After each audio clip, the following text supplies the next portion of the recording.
Welcome to Vanajamani kitchen. எல்லோரும் நல்லா இருக்கீங்களா? நான் நல்லா இருக்கேன். இன்றைக்கி நம்ம சேனலில் சோம செய்ய போகிறேன் தீபாவளிக்காக.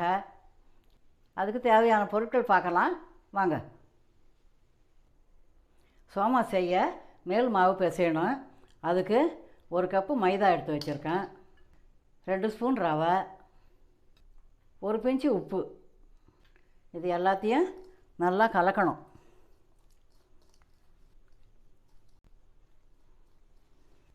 நல்லா கலந்தாச்சு.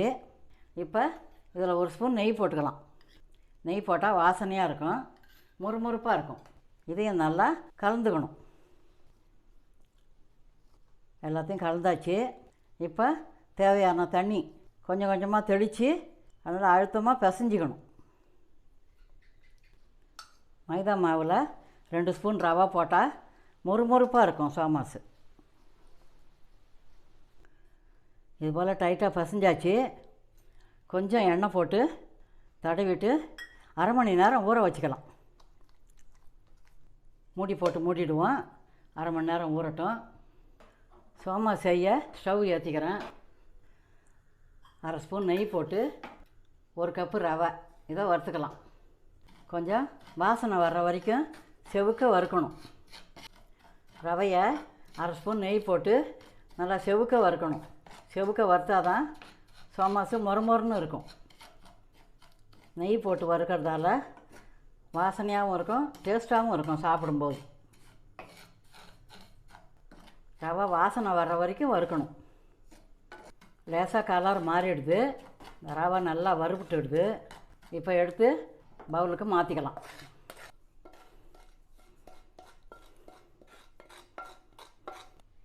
அடுத்தது கொஞ்சம் நெய் போட்டு தேங்காய் பூவை நல்லா செவுக்க வறுத்துக்கலாம். ஈரம் போக வறுத்தா தான் சோமாஸ் நல்லா மொறுமொறுப்பாக இருக்கும். நெய் போட்டு தேங்காய் பூ வறுக்கிறதுனால வாசனையாகவும் இருக்கும், டேஸ்ட்டாகவும் இருக்கும். மீடியம் ஃப்ளேம்லேயே வச்சு நல்லா செவுக்க வறுக்கணும். 1 கப்பு ரவா போட்டேன். இப்போ அதுக்கு 1 கப்பு தேங்காய் பூ போட்டிருக்கேன். தேங்காய் பூ நல்லா செவந்து போச்சு. வறுத்தது போதும். இதை ரவையில் கொட்டிக்கலாம். 1 கப்பு ரவை, 1 கப்பு தேங்காய் பூ. நம்ம எடுத்த 1 கப்பு மாவுக்கு 1 கப்பு ரவை, 1 கப்பு தேங்காய் பூ, 1 கப்பு சர்க்கரை. இதில் 4 ஏலக்காய் போட்டு சர்க்கரை போட்டு பொடிச்சு வச்சுருக்கேன். அதையும் கலந்துக்கலாம். இப்போ ரவை பூரணம் ரெடி ஆகிடுது. உருண்டை ஊற்றி வச்சுட்டேன். இப்போ சப்பாத்தி போட்டுக்கலாம். இப்போ கொஞ்சம் மணையில் மாவு தூவிக்கலாம்.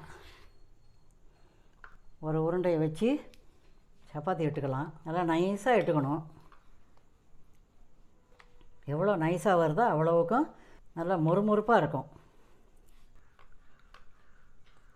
ரவுண்டு ஒழுங்காக வரலனாலும் பரவாயில்ல, இது போல் நைஸாக சப்பாத்தி போட்டுக்கணும்.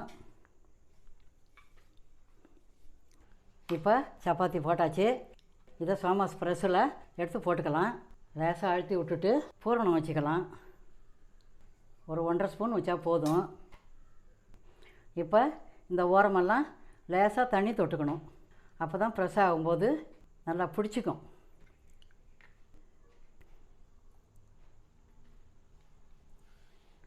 இப்போ இதால் நல்லா அழுத்தி விட்டுக்கலாம்.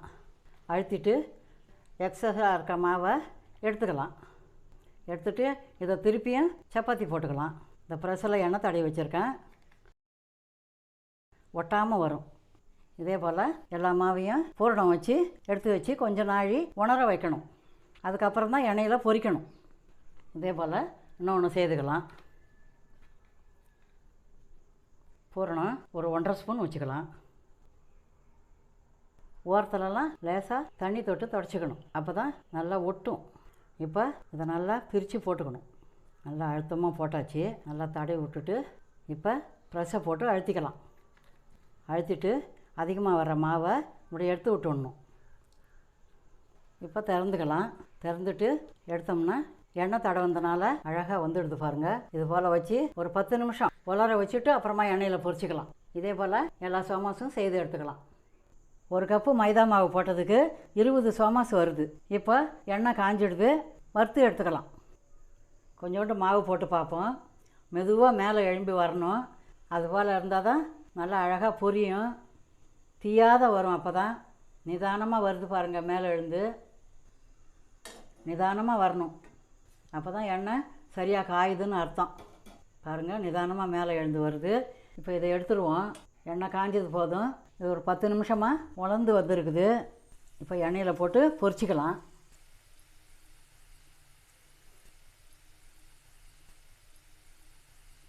மீடியம் ஃப்ளேமில் தான் வச்சுருக்கேன். பூரிக்கு போடுற மாதிரி கூட இது போல் மேலே எண்ணெயை தெளிக்கலாம். அழகாக உப்பி வருது பாருங்கள். போட்டு 2 நிமிஷம் கழித்து தான் திருப்பி விடணும். இப்போ திருப்பி விட்டுக்கலாம். நல்லா அழகாக கோல்டன் கலராக வந்ததும் எடுத்துடலாம். எண்ணெயை கொஞ்சம் தாராளமாக ஊற்றினா தான் அடியில் போய் தங்காத மேலோட மிதந்து வேகும். நிதானமாக வேகட்டும், அப்போ தான் மொறுமொறுன்னு இருக்கும். கோல்டன் கலராக வந்துடுது. வறுத்தது போதும், எடுத்துடலாம். எண்ணெய் வடியட்டும்.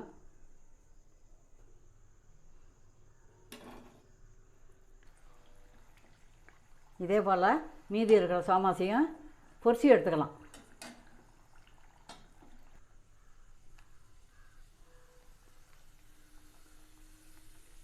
இந்த வீடியோ உங்களுக்கு பிடிச்சிருந்தா லைக் பண்ணுங்கள், கமெண்ட் பண்ணுங்கள், உங்கள் ஃப்ரெண்ட்ஸுக்கெல்லாம் ஷேர் பண்ணுங்கள். நம்ம சேனலை பார்க்குற எல்லாருக்கும் இனிய தீபாவளி நல்வாழ்த்துக்கள். எல்லாரும் இந்த தீபாவளியை சந்தோஷமாக பாதுகாப்பாக கொண்டாடுங்க.